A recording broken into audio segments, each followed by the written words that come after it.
علم دنیا میں اگر آپ حاصل کرنے کے لیے جاتے ہیں نا تو سب سے پہلے اس کا مقصد واضح ہونا چاہیے. علم حاصل کرنے کا مقصد کیا ہے؟ میں اگر مسلمان ہوں، میرا ایک ورلڈ ویو ہے جس میں کہیں خالق بیٹھا ہوا ہے، اس کے کچھ تقاضے ہیں، اس کے کچھ نتیجے ہیں، تو اب میری ہر ارج، ہر خواہش کی اورینٹیشن اس کے ساتھ جڑے گی.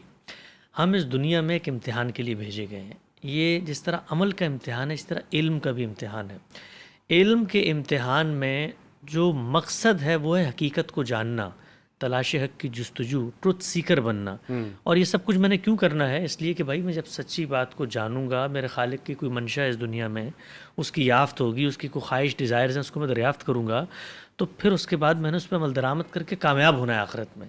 یہ اورینٹیشن ہے علم کی طرف. جس شخص کی اورینٹیشن یہ ہوگی وہ زندگی میں کبھی بھی اسٹیٹک نہیں رہ سکتا. اس کو ہمیشہ ری لرننگ، ری تھنکنگ، کریٹیکل انالیسس، ریکنسٹرکشن اس مرحلے سے گزرنا ہے. کیوں؟ کیونکہ وہ سچائی کا متلاشی ہے.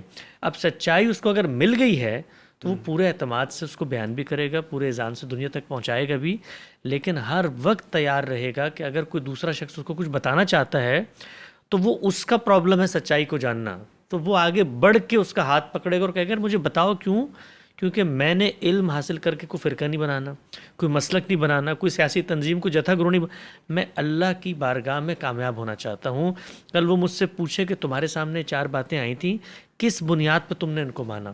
علم اور عقل کے مسلمات کی بنیاد پہ، ریزن، ریشنلٹی، کامن سینس کی بنیاد پہ، یا اس بنیاد پر کہ پہلے تم یہ کہہ چکے تھے، اب تمہیں بڑی شرمندگی ہوگی، لوگ کہیں گے کتنا بھونگا آدمی ہے، اتنے عرصے سے ایک بات کہہ رہا تھا اور یہ ماننے کو تیار نہیں ہے. تو یہ جو رویہ ہے طالب علمانہ، یہ کوئی زبان کی بات نہیں ہوتی جو سامنے سے، نہ ہی یہ کوئی جس کو آپ کہتے ہیں ماڈرن ڈیل کارنیگی کی بزنس ایتھکس کی کوئی ٹیکٹکس ہے کہ ہم کہیں یار ہم تو بڑے ہمبل تھا.